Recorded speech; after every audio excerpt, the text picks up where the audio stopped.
قال رب إني قتلت منهم نفسا فأخاف أن يقتلون وأخي هارون هو أفصح مني لسانا فأرسله معي يرد أن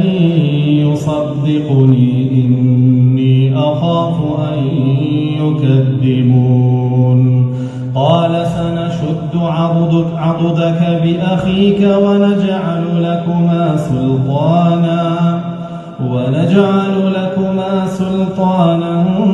فلا يصلون إليكما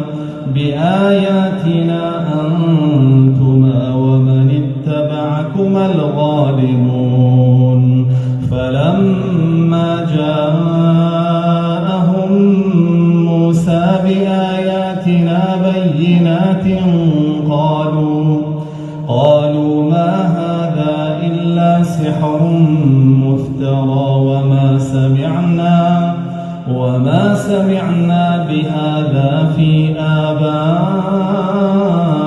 الأولين وقال موسى رب أعلم بمن جاء بالهدى من عنده ومن تكون له عاقبة الدار إنه لا يفلح الظالمون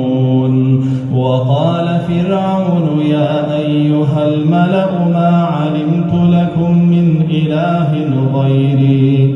فأوقد لي يا هامان على الطين فاجعل لي صرحا لعلي أطلع إلى إله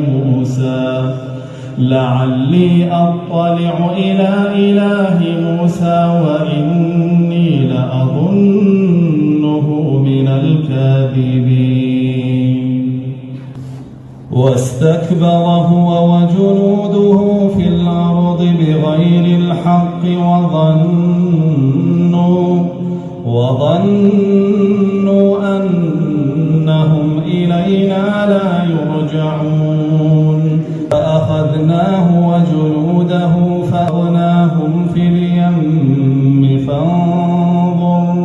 فانظر كيف كان عاقبة الظالمين وجعلناهم أئمة إلى النار ويوم القيامة لا ينصرون وأتبعناهم في هذه الدنيا لعنة ويوم القيامة هم من المقبوحين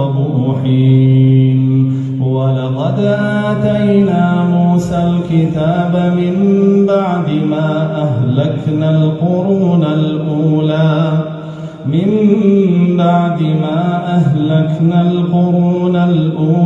بصائر للناس وهدى